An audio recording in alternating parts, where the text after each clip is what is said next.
This week in Class 2, we shall be focusing on one aspect of the simple footwork development, the walk-in step. We will also be taking a closer look at the basic breakfall in the street. A simple question for everybody.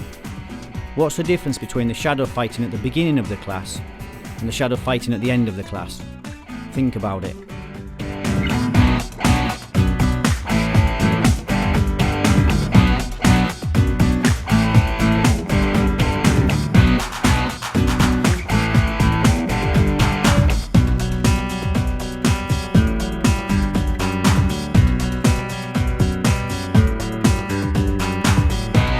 Well, clearly at the beginning of the class, we can only shadow what we carry from the previous training. The objective with the shadow at the end of the class is to connect the work that we have studied throughout today's class with all of the work that we have absorbed and carry from our previous training sessions. Sounds kind of obvious, but it's not. Mimicking choreography is one thing.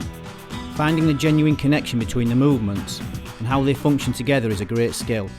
A skill that eludes many people, as without a genuine ability to connect, we don't really have as much as we may think.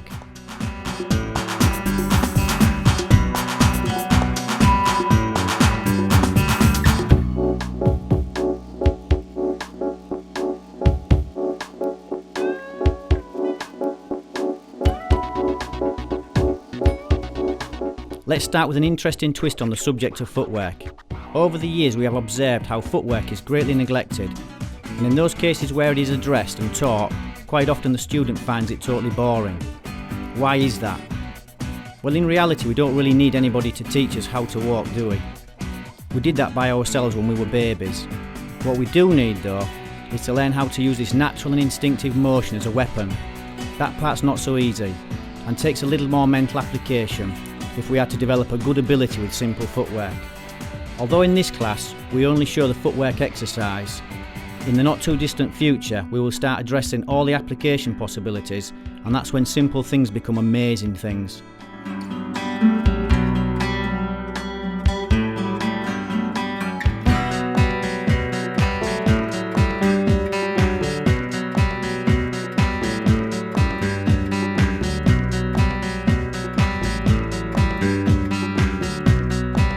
The functionality of breakfalls in the street is rather different to that of breakfalls on the tatami. Concrete is concrete and it's not user friendly, hence there are no perfect answers. But there are ways in which we can try to exploit and develop this debatable subject. In this example, Roland is showing the simple technical development, and as always, it is the application that will answer all of our questions. Because this work is geared towards a white grade student who is studying to become a yellow grade student, all of the work is shown step by step, following our process of development, which is what?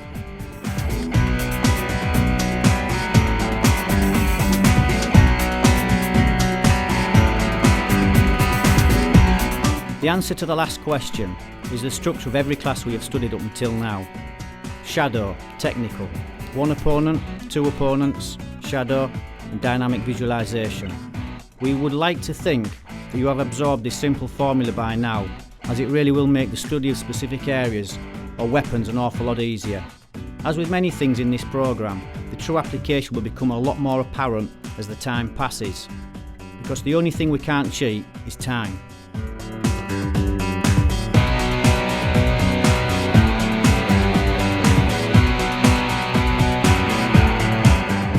Being on the ground is difficult, because everything just seems so much harder to apply, but this is only due to our past conditioning. A simple thought, if we develop awesome punching power from standing, shouldn't we have the same ability from kneeling or sitting, and also other areas that we will look at very soon? For Husto and me, every area is like a Pandora's box when you open it. There are just so many surprises inside. But it keeps the passion alive, and that's what drives the desire to investigate. And when we investigate, obviously we find things. Sometimes the things we find are amazing, and other times they don't function. But we always discover something. Good answer or not so good answer. But we keep on learning, and that's the objective. Keep on learning. Now in this example we can see how Ruben is helping Roland develop the Pentakaida from standing. Because this is a training exercise in isolation, it is shown very basic and slow, so you can see what's going on. Ruben pushes Roland from the front, back left and right. The objective for Orlan is to develop his base technical understanding and physical ability of the pensacaída. The boys train without protection most of the time, but in the beginning it's a good idea to use knee pads, especially if you're going to be training for long periods of time on the concrete. Because like we said before, the concrete is not particularly user friendly, and there's only one winner, and it's not us.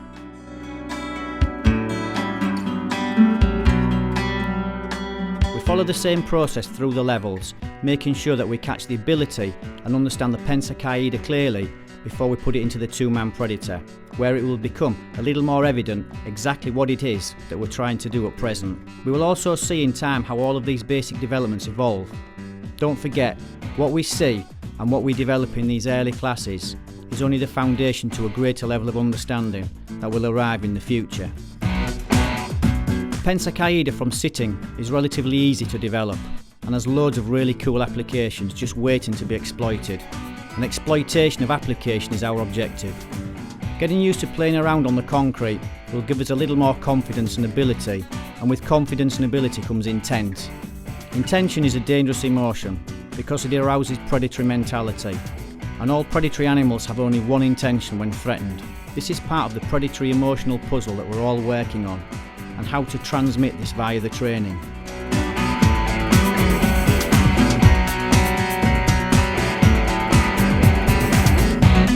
Now we lift the level of development just a little.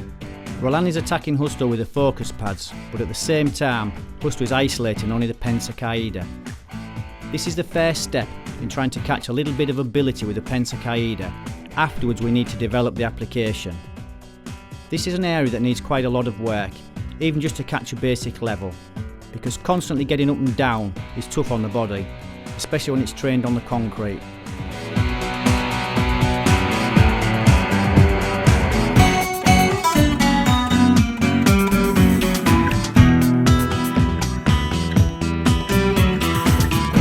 We can clearly see that if we isolate and train each of the areas, like we're showing here, where the predator only receives and does not retaliate yet, that it's a tough old game, because we are constantly receiving, plus we need to adapt to the concrete, which is not easy, and that's when we train outside on a regular basis. If we are training outside on a regular basis, this kind of environmental training will condition the body in its own unique way, a way that cannot be achieved just training in the academy, and in the end it won't be such a shock or a trauma to the body.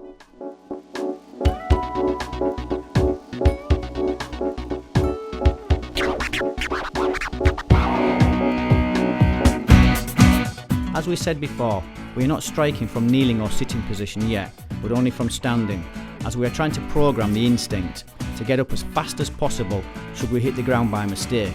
Because if we think about it logically, why would we stay on the ground in the street? Probably because we are unable to get up immediately for whatever reason, which would then mean that we now need to start fighting from wherever we are. And that's our challenge, little by little, to study and develop all the associated problems that we find on our quest to understand the unlimited.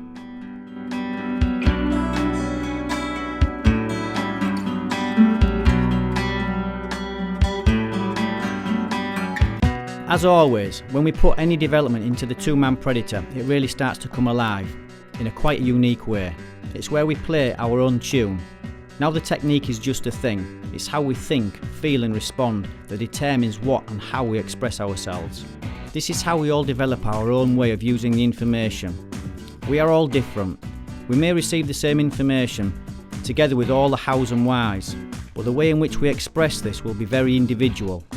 For example, all our boys receive the same information and teachings, but they all move and look very different from one another.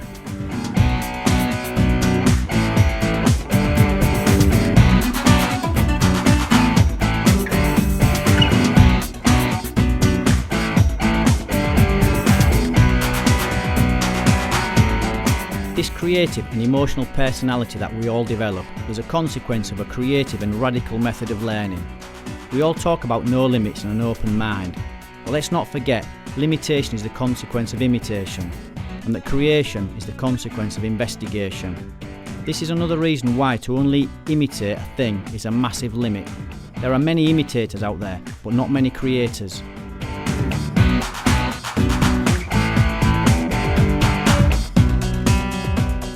The learning process in KFM instigates creative development. This is the only way we will ever exploit who we are. Trying to look like or be like somebody else is fruitless. We need to understand who we are and then exploit this to the maximum. This kind of creative learning process draws and develops incredible potentials out of people. It also means that we don't just produce just one or two really good guys, but an entire fleet of extremely creative and talented teachers and students. The KFM formula is just a consequence of listening to life. Nothing more, nothing less.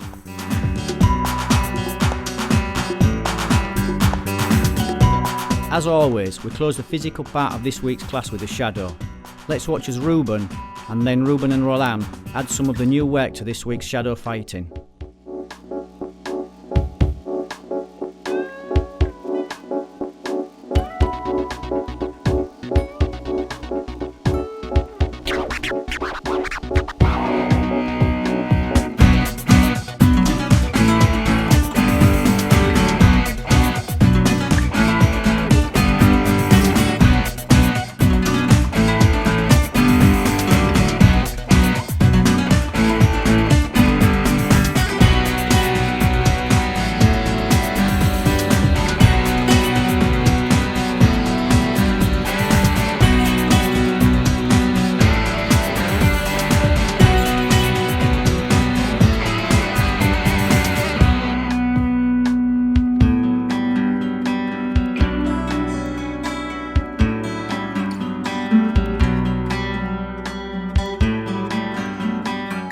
I hope we are all training our dynamic meditation at the end of each training session.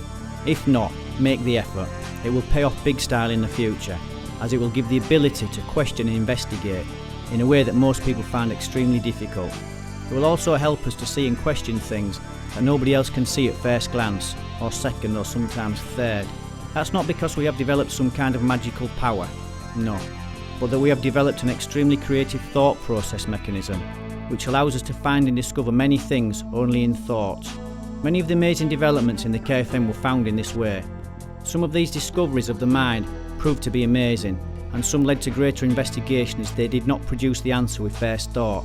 But in the end, the creative visualization spawned many radical developments within the KFM and continues to do so to this day. Till next class, enjoy.